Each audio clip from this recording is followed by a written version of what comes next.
Yuk kita buka Alkitab kita 2 Timotius 3 ayat 16 dan 17. 2 Timotius 3, 16, 17. Kalau tidak keberatan kita bangkit berdiri, kita baca bersama-sama dan bersuara. 2 Timotius 3, 16 dan 17. Kita bersuara yuk. 1, 2, 3. Segala memang bermanfaat untuk mengajar, untuk menyatakan kesalahan, memperbaiki kelakuan, dan untuk mendidik orang dalam kebenaran. Dengan demikian tiap-tiap manusia kepunyaan Allah diperlengkapi untuk setiap berbuat baik. Silakan duduk. Saudaraku, saya beri judul firman Tuhan sesuai judul dari gereja, firman telah melengkapi hidup orang percaya. Yuk sama-sama katakan 1, 2, 3. Saudaraku, jangan firman Tuhan itu dibalik. Ya. Firman Tuhan itu telah melengkapi hidup saudara. Katakan amin. Jadi di dalam kekristenan itu, kita itu sebenarnya sudah dibekali dengan firman Tuhan. Jadi pada pagi ini saudara di tempat ini bukan sedang mencari Tuhan, tidak sedang mencari firman untuk melengkapi kehidupan saudara. Tetapi saudara sudah dilengkapi dari awal, mulai dari janin saudara sampai saudara keluar, sampai pada hari ini. Firman itu telah membekali saudara, supaya kehidupan saudara di dalam pengiringan kepada Tuhan itu tetap eksis, tetap kuat, dan apapun perkara di dalam kehidupan saudara dan saya, itu tetap menjadi kekuatan kita. Katakan amin. Bagaimana Rasul Paulus memberikan pesan kepada anak didiknya itu Timotius, bahwa di dalam kota Efesus ini ada pergerakan yang akan merusak pengiringan jemaat Efesus yang dilayani oleh Timotius sepeninggalan Paulus yang berada di penjara di Roma.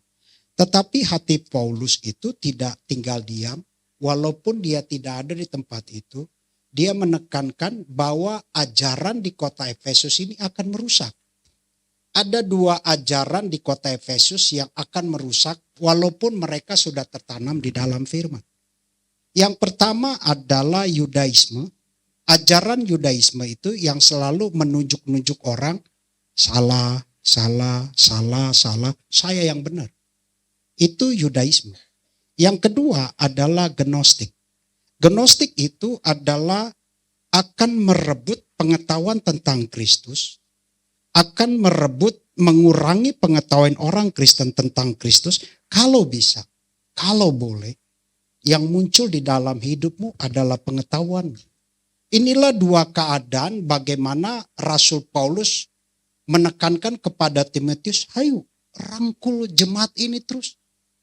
Supaya firman itu yang telah dilengkapi di dalam kehidupan berjemaat itu tidak akan goyang. Itu tidak akan berubah. Bahwa firman di dalam kehidupan di dalam kehidupan jemaat Efesus itu di dalam pengiringan dia tetap oke. Saudaraku, kalau pada pagi ini kita berada di tempat ini, saudara juga akan mengalami dualisme di dalam hidup. Secara pengetahuan, saudara akan hitung-hitungan. Apakah ini benar firman? Apakah ini akan mengganggu kepercayaanku dengan ilmu pengetahuanku, dengan usahaku? Sehingga pengiringan kita kepada Tuhan, kalau boleh, itu 2 kubu saudara pegang. Secara natural saya butuh uang, iya. Tetapi secara rohani, dia tidak membutuhkan apapun dalam kehidupan. Tetapi bagaimana firman itu telah melengkapi, kalau dalam bahasa asli dari kitab Timotius suratan ini, itu telah dilengkapi. Ayat yang ke-17 dalam bahasa aslinya itu telah dilengkapi. Jadi firman itu telah mengasumsimu, telah memberikan vitamin yang besar, telah memberikan kekuatan yang besar. Saya tahu saudara tidak mampu. Saya tahu saudara terbatas. Dan oleh sebab itu, Injil akan melengkapimu. Injil akan memperlengkapimu semua bidang dari atas sampai bawah, dari kiri ke kanan. Itu telah melengkapimu bahwa saudara dan saya adalah produk unggulan. Bahwa saudara dan saya itu hebat di dalam Tuhan. Lambaikan tanganmu, katakan puji Tuhan. Dan oleh sebab itu saudara bukan sekali terus mencari firman. Firman itu sudah ada di dalam hidup saudara dan saya. Tergantung saudara mau kembangkan atau tidak. Tergantung saudara mau buat dia tertidur atau tidak. Karena dunia ini akan menerai hidupmu. Dunia ini akan membuat engkau tertidur dengan naturalmu, dengan keadaan alamimu. Bahwa inilah dunia. Tetapi bagaimana Paulus melalui Timotius membendung jemaat di Efesus supaya dia itu tetap ada di dalam Injil kebenaran, bahwa mereka tetap ada di dalam firman. Karena firman ini tidak bisa diraba, firman ini tidak bisa dilihat, firman ini hanya bisa dirasakan di dalam kehidupan, di dalam hatimu. Katakan amin. Wow, haleluya. Saudaraku, Roma 14 ayat yang ke-8. Hidup dan mati itu adalah milik Tuhan. Apa kekuatan kita? Apa kebanggaan saudara?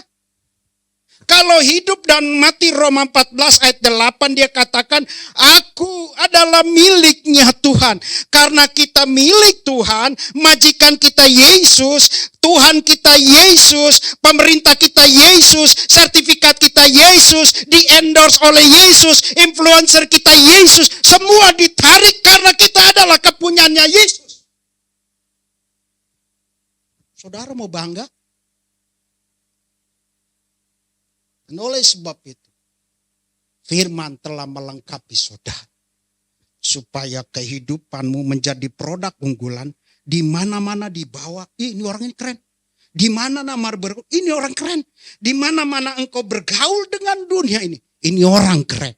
Karena firman telah dilengkapi dalam hidupku. Dan hidup orang percaya yang muncul adalah Yesus Kristus. Katakan amin. Lambaikan tanganmu, katakan puji Tuhan. Angkat tanganmu seperti saya. Taruh di kening. Katakan tobat, tobat. Haleluya. Saudara bukan cari firman. Saya sudah ada firman. Karena saya adalah produk unggulan Tuhan. Kalau produk unggulan Tuhan gak perlu influencer. Tidak perlu endorse-endorse. Yang punya Tuhan kok. Kalau Tuhan sudah endorse, keren. Saya juga bingung bisa sampai sini. Hamba Tuhan WA, Pak boleh melayani? Boleh aja. Kemana-mana saya mau layani, boleh. Selama nadi ini masih berdenyut, saya ingin terus melayani Tuhan. Yuk, ada 3 hal. Klik, bolehkah? Belum sampai. 3 hal. 3 impartasi firman. Impartasi itu menyalurkan karunia kepada orang lain. Memberikan sesuatu karunia kepada orang lain supaya orang lain itu sama sepertiku. Begitulah firman. Firman ini telah mengimpartasiku supaya pada saat aku telah dipenuhi oleh firman, impartasimu mempengaruhi orang lain. Dan orang ini berbeda karena hidup di dalam Yesus Kristus. Mantap. Pada saat kita hidup di dalam Kristus, impartasi kita, perkataan kita firman. Mulut kita firman. Berkat kita firman. Apapun yang kulakukan adalah firman. Karena firman teks ilahi ini tidak tinggal diam. Saya ulangi. Teks ilahi ini walaupun buku tapi tidak akan diam. Dia akan berkembang, mengimpartasimu, terus memberikan mujizat, terus bekerja dengan berkatnya. Supaya orang yang ada di dalam Kristus merasakan firman itu hebat melalui saudara dan saya. Katakan amin. Siapa yang sampai saat ini masih baca Alkitab? Lambaikan tangan. Wow, keren. 3 hal, firman mengimpartasi. untuk menyatakan kesalahan. Firman mengimpartasi untuk memperbaiki kelakuan. Firman mengimpartasi untuk mendidik orang dalam kebenaran. Karakter teks ilahi. Karakter Alkitab yang paling penting pertama adalah mengajar. Pada saat dia dalam impartasi firman, dia tidak akan tinggal diam. Dia tidak akan menjadi fasif, tetapi dia menjadi aktif karena barang ini telah mengimpartasiku, menyalurkan berkat yang aku berkati, diberkati oleh Tuhan, itu berkati juga bagi orang lain. Itu firman. Supaya pada saat mengimpartasi, saudara terus melakukan yang terbaik. Karena segala sesuatu melakukan yang terbaik. Karena Yesus dalam hidupku. Katakan amin. Angkat jari telunjukmu. Yuk sama-sama taruh di telinga. Katakan siapa yang bertelinga hendaklah mendengar. Haleluya. Jangan.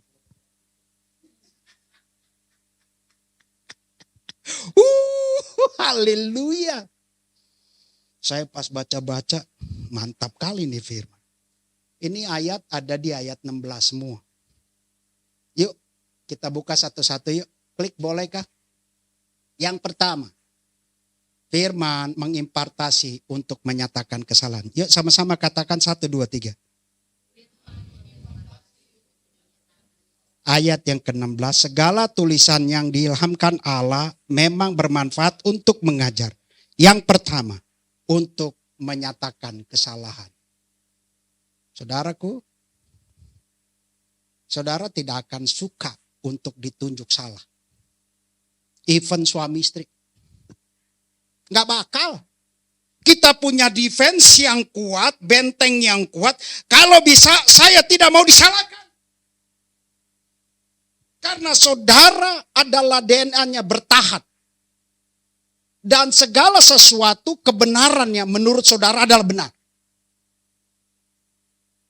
Saudaraku, pada saat firman mengimpartasimu, ini orang berbeda.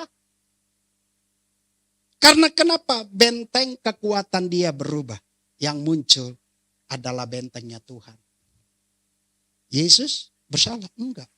Tapi dia dipersalahkan. Sama dengan kehidupan saudara. Bagaimana Rasul Paulus menanamkan kota Efesus untuk terus ada di dalam Injil Kristus. Sifatnya adalah kemenangan. Kemenangan. Wow. Saudaraku, secara alamiah, saudara dan saya sombong. Saudara nggak usah ngaku. Semakin taraf hidup sosialmu, makin tinggi saudara pasti sombong. Mulai lagi dengan materimu. Secara tidak sengaja saudara cerita rumahnya di sini. Saya baru pindah rumah saya 1,5 tahun. Saya tinggal di Medland sekarang. Tadinya saya tinggal di BSD karena kejauhan. Saudara jarang berkunjung. Akhirnya saya pindah aja. Giliran saya pindah. Yang berkunjung terus-terusan Adam dulu. Pusing juga.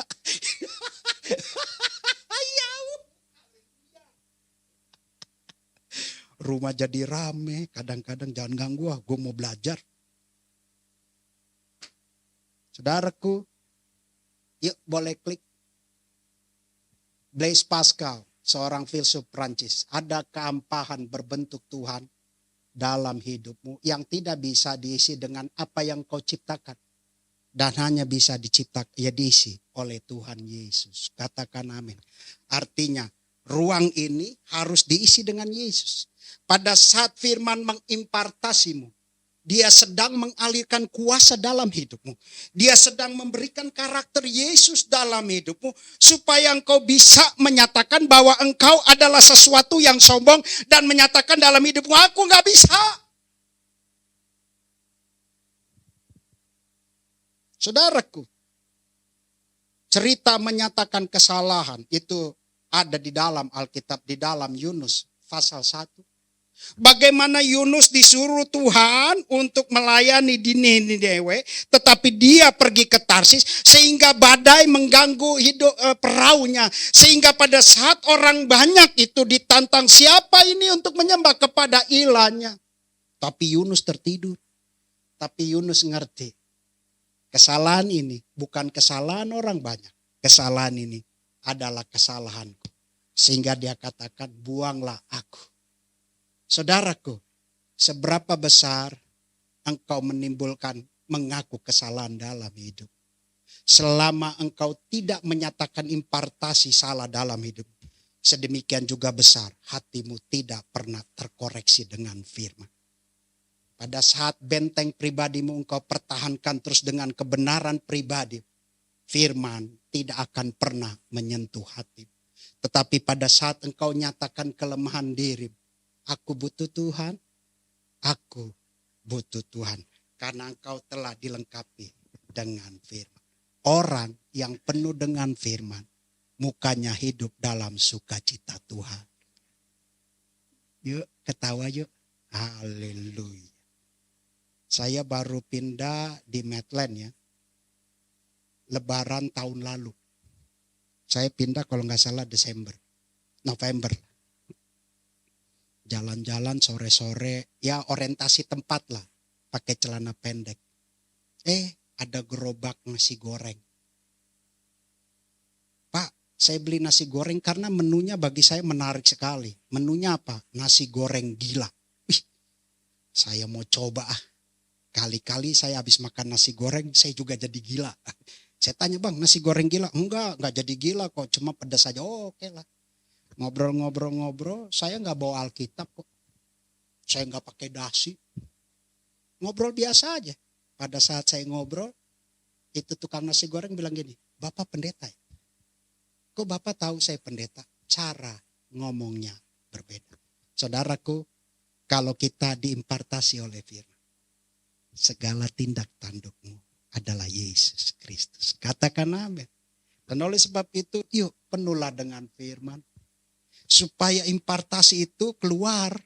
Bukan di dalam, karena sifat firman Tuhan, karakter firman Tuhan adalah mengajar. Mengajar ke dalam, mengajar keluar. Karena keluar itu adalah gambaran input rupa dan serupa dengan dia. Menjadi di dalam hidup kita bahwa ada Yesus. Karena firman itu bergerak inward performance di dalam hidupmu. Selama hidupmu tidak pernah bergerak di dalam Tuhan. Selama hidupmu ada di dalam dunia ini. Wow. Haleluya. Saudaraku, saya sudah melayani Tuhan full time sekarang.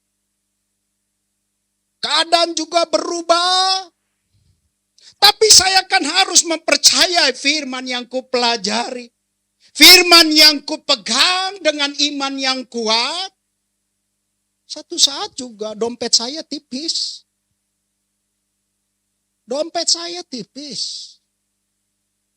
Tapi Tuhan tahu walaupun dompet saya tipis, tetap dia kirim untuk melayani Tuhan. Kalau pendeta kan kalau udah bergerak, dipanggil, akhirnya udah tahu tuh, ujung-ujungnya udah tahu.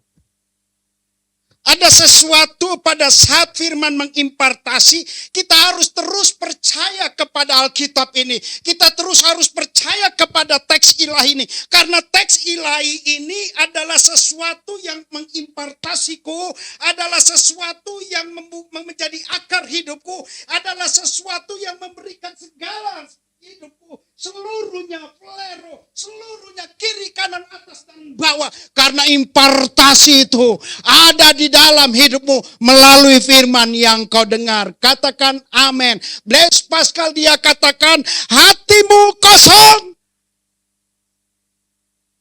Saya kan nggak tahu datang saudara pada pagi. Kelihatannya saudara sedang mengisi agenda yang penting hari Minggu gereja, tapi hatinya kosong terus. Hatinya tidak pernah terisi. Hatinya menangis. Hatinya menjerit. Karena tempat ini, hati ini tidak pernah diimpartasi oleh firman. Teks ilahi ini tidak pernah memberi akar dalam hidup. Oh, haleluya. Oh, haleluya. Yunus mengerti. Buanglah aku Tuhan. Ngaku. Saudara kan dalam hidup ini gak ada yang selalu benar, betul? Pasti ada sesuatu bohong-bohong. Dan saudara anggap itu normal, toleransi. Enggak. Kekristenan itu berbeda. Yuk sama-sama katakan kekristenan itu berbeda. 1, 2, 3. Berbeda. Berbeda apa ucapannya, tindakannya, segala sesuatu. Karena kita adalah bagian daripada Kristus. Kita bagian daripada teks ilahi ini. Pada saat teks ilahi ini penuh di dalam hidupmu, dia menyeluruh di dalam tindakanmu. Wow. Harus banyak sabar. Harus banyak doa. Harus banyak puasa. Harus banyak merenungkan firman. Itulah kekristenan. Kekristenan bukan datang hari Minggu dengan pendeta besar. Kekristenan ada di dalam hati. Karena firman itu telah melengkapi pelero. Ujung-ujung lengkap kau hidup. Karena dia ingin engkau menjadi menara yang teguh. Pada saat gelombang hidupmu seperti di kota Efesus dengan 2 pengajaran Gnostik dan Yudaisme. Walaupun dunia sedang membordarimu. Dolar lagi naik tinggi. Usaha lagi susah. Tapi saya yakin dan percaya. Aku kuat karena firman dalam hidupku. Katakan amin. Yuk baca ayatnya yuk. Bolehkah? Klik. Oh ada, yuk ayat Mazmur 51 ayat 3-5. Memang saya nggak kasih ayatnya. Supaya saudara buka Alkitab saudara. Mazmur 31 ayat yang kelima. Terjemahan baru. Yuk kita baca sama-sama. Mazmur 51 ayat 3-5. 1, 2, 3. Kasihanilah 1, 2, 3. Menurut kasih setiamu. Hapuskanlah pelanggaranku menurut rahmat-Mu yang besar. Bersihkanlah aku seluruhnya dari kesalahanku. Dan tahirkanlah aku dari dosaku. Sebab aku sendiri sadar akan pelanggaranku. Aku senantiasa bergaul dengan dosa. Wow, haleluya. Saudaraku, konsep keselamatan orang Saduki. Saya ulang. Konsep keselamatan Saduki, Farisi itu berbeda. Sehingga Rasul Paulus katakan, aku menjadi tawanan roh.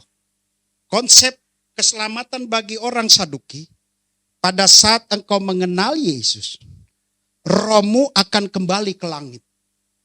Tapi konsep kristologi, pada saat engkau menyatakan di dalam Yesus, dia akan menjadikan engkau tertawan di dalam dia. Artinya, kemanapun engkau bisa melakukan segala sesuatu berdasarkan kebenaran Kristus. Katakan amin.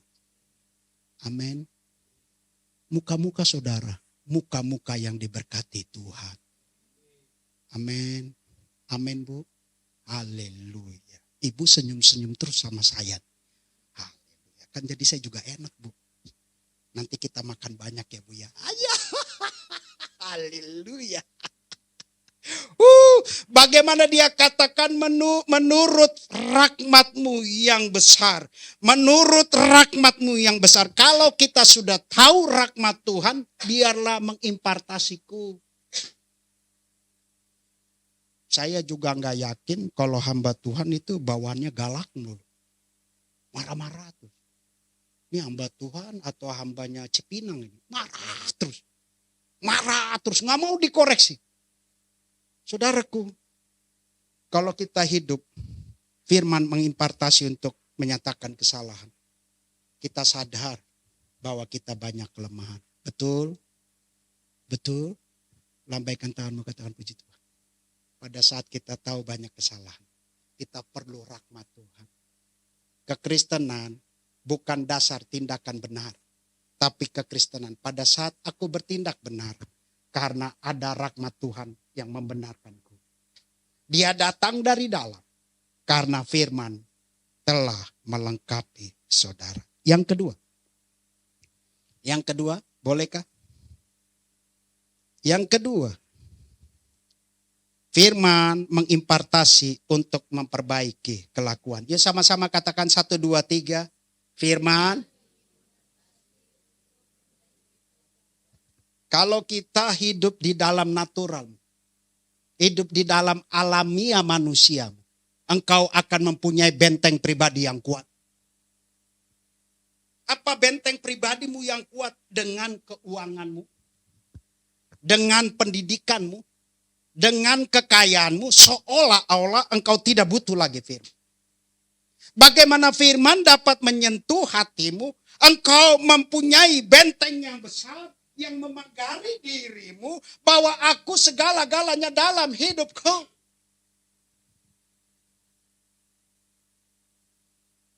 Seorang filsuf dia katakan, aku ada. Karena aku ada, aku bisa berpikir. René Descartes. Aku ada karena aku berpengetahuan. Aku ada karena aku punya uang. Aku ada karena aku belajar. Semuanya benteng dirimu. Bagaimana saudara memperbaiki kelakuanmu? Kelakuanmu adalah benteng pribadimu yang dalam itu. Wow, haleluya. Mereka yang menang adalah mereka yang hidupnya memilih Kristus. Mereka yang menang adalah mereka yang memilih hidupnya bersama Kristus. Yuk sama-sama katakan 1, 2, 3. Mereka yang menang adalah mereka yang memilih kehidupan bersama Kristus. Karena pada saat impartasi firman dalam hidupmu, engkau menjadi tenang. Saudaraku, paling sulit dalam manusia, dalam hidup saudara dan saya, adalah ketenangan jiwamu. Untuk melayani hari ini aja, saya harus membentengi diri saya supaya tetap tenang.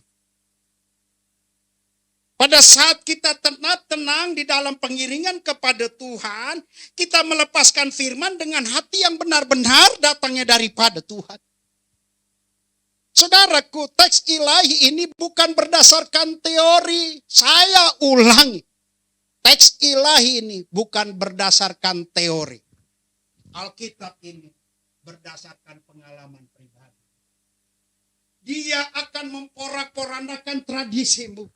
Dia akan menyentuh hatimu supaya teks ilahi ini masuk di dalam hidupmu dan menyatakan segala sesuatu, memperbaiki kelakuanmu. Emang kelakuan saudara dan saya bagus? Kelihatannya senyum-senyum, tapi bawaannya galak banget. Daud di dalam 2 Samuel 12 ayat 1 terus. Daud seolah-olah benar. Dia datang kepada Nathan dan Nathan tembak, emang kau udah benar? Kok enak aja nuduh-nuduh? Ternyata juga saudara hidupnya juga Daud gak benar. Ditembaklah oleh Nathan. Kau nuduh-nuduh orang. Tapi kau sendiri mengambil istri orang. Sehingga Daud terpuruk. Tuhan, mohon ampun. Mohon ampun. Kadangkala kita juga membenarkan diri kita seolah-olah itu benar.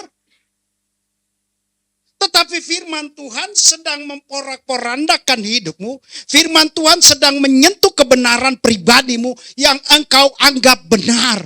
Tetapi di dalam teks ilahi ini, kebenaran absolut adalah punyanya Yesus. Katakan amin. Dia sedang membongkar menara yang teguh dalam hidupmu. Disinilah menara manusia. Disinilah menaranya Tuhan. Dua menara ini sedang berebut posisi untuk menarik dirimu. 1-2 jam di tempat ini. Dia sedang membongkar tembok pribadimu. Dia sedang membongkar tembok keilahianmu dalam hidupmu. Seolah-olah kebenaran itu adalah milikku. Setelah dibilang begitu, Daud langsung terpuruk. Ampun Tuhan.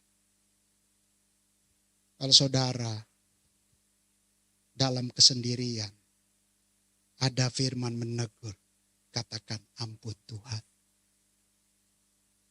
Pada saat kita tahu kelemahan kita, disitulah firman sedang mengimpartasimu. Wow. Saudaraku, seberapapun kegiatan rohani, sebesar apapun, Senin ibadah, Selasa ibadah, Rabu ibadah, Kamis ibadah, Jumat ibadah, Sabtu ibadah, Minggu pagi sore ibadah. Seolah-olah itu gambaran kebenaranmu. Tuhan Yesus yang besar tidak melihat kegiatan rohani. Yang dia lihat seberapa besar engkau aplikasikan firman dalam hidup. Saya pun harus bisa mengaplikasikan hidup saya supaya sinkron dengan firman. Saya sudah belajar secara teologi, udah. Tapi saya pun kekurangan Tuhan. Saya membutuhkan hikmat Tuhan. Supaya firman itu mengimpartasi di dalam kehidupanku. Supaya juga aku bisa terkoreksi. Tuhan, aku salah nih. Aku gak bagus nih.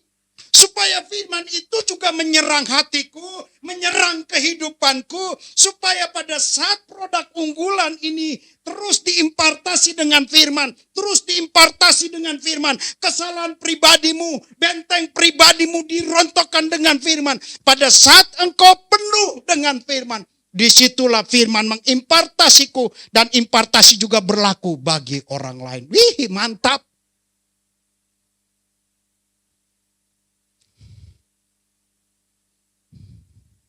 Haleluya. Ada aja cara Tuhan. 1001, satunya itu punya Tuhan. 1000 boleh punya dunia, tapi satu itu punyanya Tuhan. Haleluya. Yuk, Roma 12 ayat yang kedua. Dalam bahasa Indonesia sehari-hari. Roma 12 ayat yang kedua. Yuk kita baca sama-sama. 1, 2, 3.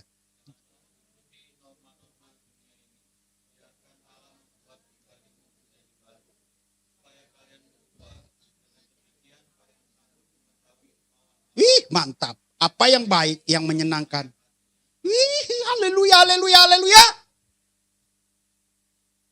Pada saat engkau bergaul dengan Tuhan, pada saat engkau berakumulasi dengan Tuhan, porsi pribadimu semakin hari semakin berkurang, tetapi porsi Tuhan semakin melebar, semakin dalam, supaya engkau peka di dalam Tuhan. Di situ dia katakan anak kainosis.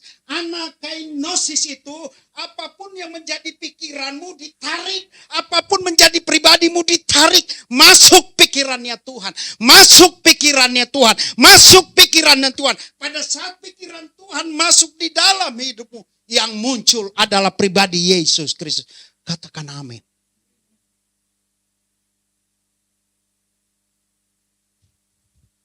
Dua hal mengenal Kristus. Dua hal mengenal Kristus. Yang pertama, bicara mengenai intelektual. Yang kedua, bicara mengenai mengalami. Intelektual kita bisa belajar melalui teologi.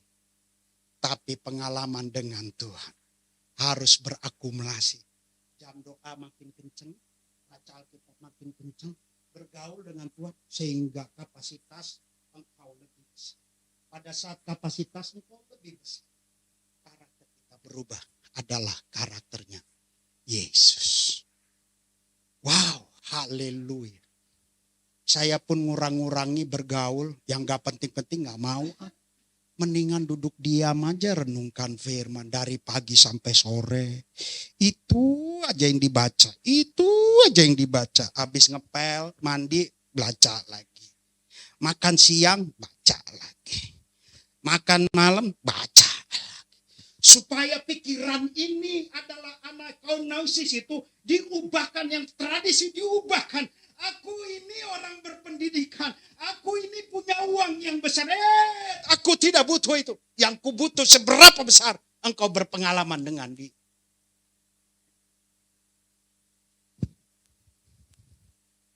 Wow. Norma-norma dunia ini akan membuat saudara dan saya kaku. Ini orang nih susah banget. Tapi norma-norma Tuhan membuat engkau lebih lemah lembut. Lambaikan tanganmu, katakan puji Tuhan. Yuk, saudara dan saya adalah produk unggulan. Ini sama-sama katakan sama saya produk unggulan. Mati hidup milik Yesus. Mati hidup milik dia, milik dia. Seminggu yang lalu kalau nggak salah ya, saya melayani orang kematian. Baru mengenal Yesus. Baru 2 minggu mengenal Yesus, dipanggil Tuhan. Ya layani aja. Ternyata keluarga mereka, istrinya dan anak-anak memang orang Kristen. Tapi nggak mempunyai gereja lokal. Sehingga pada saat meninggal kebingungan mana cari gereja lokal. Dipanggillah saya. Ya saya mah layani aja. Namanya tugas dari Tuhan, layani. Saudaraku, yuk teruslah berkecimpung di dalam firman-Mu. Wow, haleluya, haleluya. Bulan yang lalu, saya kok lebih senang cerita tentang pribadi. Bulan yang lalu, saya juga saldonya tipis Bapak Gembala. Kalau Bapak Gembala kan orang kerja nih. Kalau saya kan udah full time. Tipis aja. Saya melayani salah satu gereja setiap minggu pagi itu sudah bertahun tapi tidak pernah memberi PK. Memang dia bilang, Pak melayani tapi tanpa PK. Siap, namanya dipanggil tugas dari Tuhan, ikut aja. Biasa saja lah. Tapi setelah Senin pagi saya ngepel nih. Habis doa saya ngepel. Tapi ada bisikan, coba lihat ATM-mu. Kan gak biasanya. Wah ini suara Tuhan nih. Woi lepas aja kenpel. Cepet-cepet ke ATM. Kalau udah masalah gitu kenpel belakangan lah. Ke ATM dulu. Pas di ATM puji Tuhan, haleluya. Ada aja yang masuk. Kelihatan nih muka saudara gak suka saya diberkati ya. Haleluya. Pasti puji Tuhan, haleluya, puji Tuhan. Saya bilang sampai itu, iya ada aja cara Tuhan. 1001 cara Tuhan yang gak dipikirkan oleh kau. Dia tahu segala sesuatu. Karena segala sesuatu adalah memperbaiki kelakuanku. Kalau aku tidak berharap kepada Tuhan. Kalau aku tidak mempatokkan diriku kepada Tuhan. Sama siapa lagi? Sama saudara, cuma ngomong doang. Saudara tuh mendingan undangnya makan doang. Kalau makan bagus didatang. Coba kalau pinjam duit tar dulu alasan haleluya. Haleluya. Yuk. Perbarui budimu. Seberapapun saudara dengar firman. Tapi kalau sampai di rumah. Tidak baca Alkitab. Akan luntur. Saya ulang, seberapapun saudara dengar firman bertahun di tempat ini. Tapi sampai di rumah tidak baca Alkitab akan luntur. Tapi pada saat kita mengaplikasikan teks ilahi, dia akan mendidik saudara. Untuk memperbaiki kelakuanku. Emang dekat dengan Tuhan gampang. Siapa bilang gampang? Angkat tangan. Susah. Ayo mau ngomong apa? Waktu. Harus doa. Emangnya enak doa pagi-pagi? Tampang-tampang saudara di sini adalah doa paginya kenceng. Jam 5 udah doa, haleluya. Kelihatan mukanya ceria semua. Belum duduk baca Alkitab.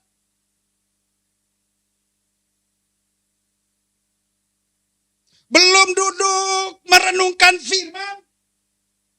Ini istri saya ada di sini nih. Apa yang saya pelajari saya diskusikan sama dia. Ini saya dapat nih. Malam-malam bangun. Dapat nih. Ada aja cara Tuhan kasih tahu. Nih ngomong ini. Ternyata pada saat kita bergaul dengan Tuhan. Tuhan selalu memberikan hikmat.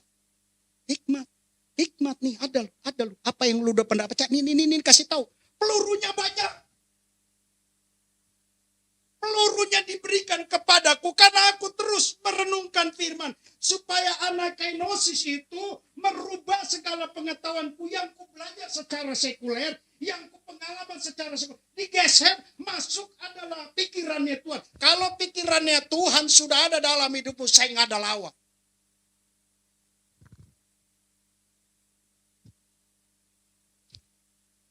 Amin. Yuk, menanglah sama Tuhan. Ikut pola pikirnya Tuhan. Pertanyaan, seberapapun saudara tidak buka kitabmu di rumah, sedemikian hidupmu stagnan terus. Tapi pada saat engkau berikan waktu untuk baca Alkitab, disitulah dia akan mengkoreksi, mengkalibrasi untuk seritme dengan Tuhan.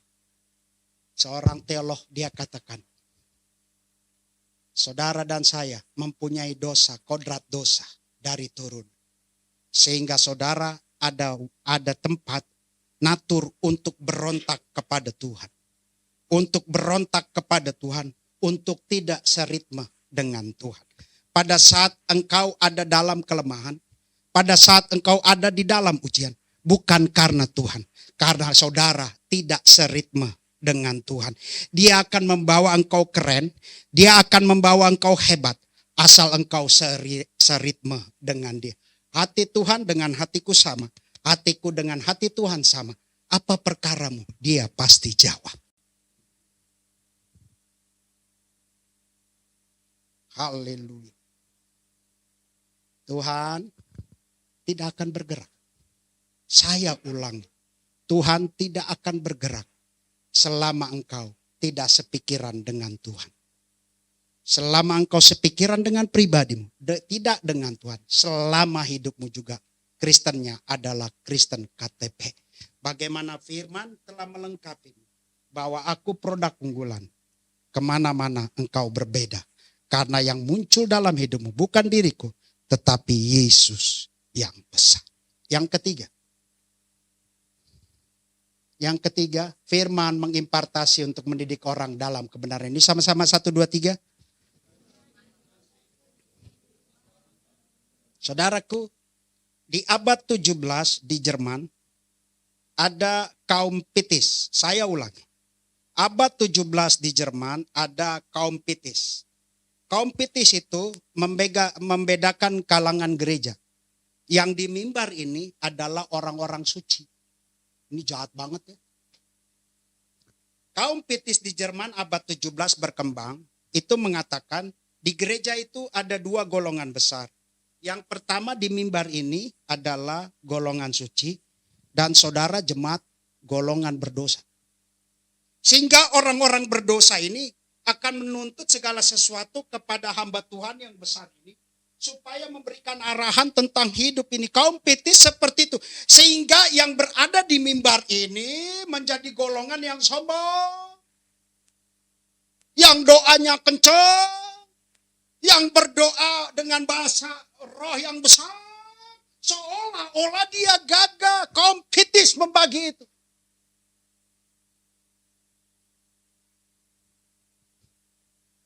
Saudaraku.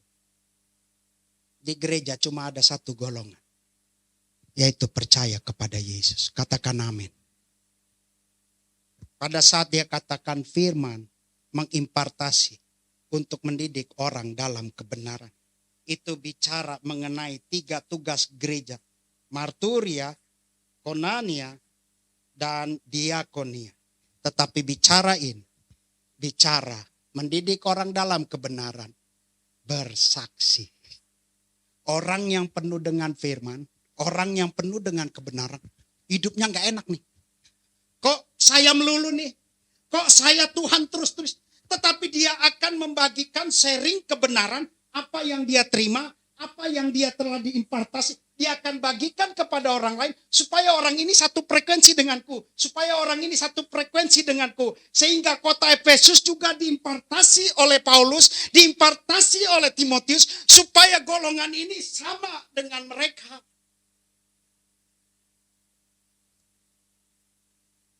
Kalau mungkin saya bicara dengan Bapak Gembala satu frekuensi enak nih.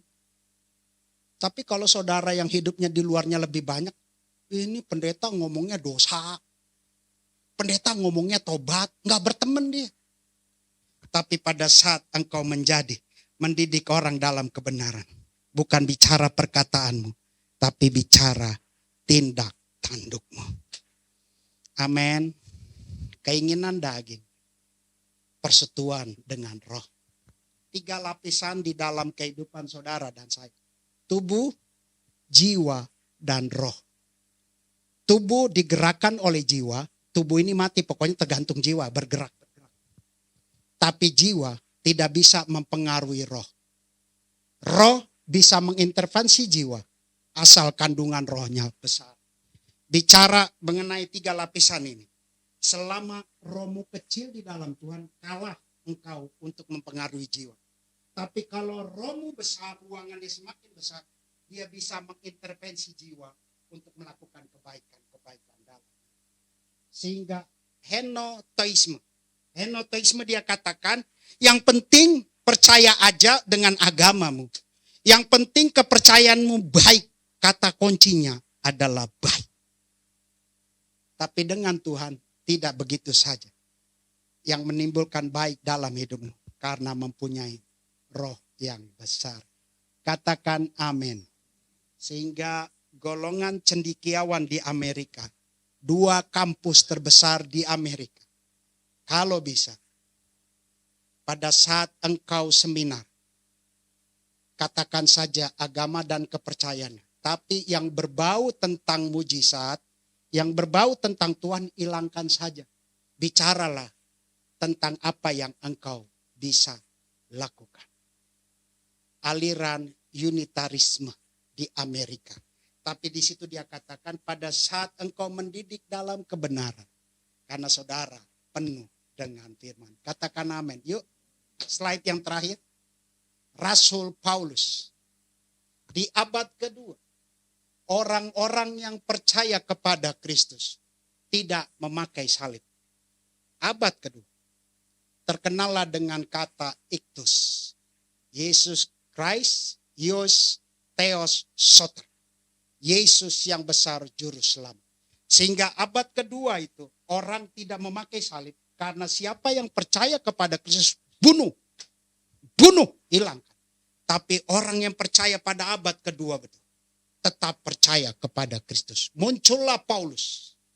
Sehingga Paulus melalui Kaisar Agustinus Konstantinopel diubah. Mulailah pakai salib. Kekristenan bukan hal yang baru. Kekristenan mengalami penganiayaan yang banyak sekali. Dan oleh sebab itu, kalau ujian dan pencobaan ada di tengah saudara, itu adalah kekristenan yang sejati. Katakan amin, lambaikan tanganmu, katakan puji Tuhan. Kekristenan sejati perlu membordar diri, perlu mendorong supaya engkau hadir. Karena firman telah melengkapi. Ayat terakhir, bolehkah? Oh, ayat yang terakhir, Yesaya 43 ayat 10. Yesaya 43 ayat yang 10. Yuk kita baca sama-sama, 1, 2, 3.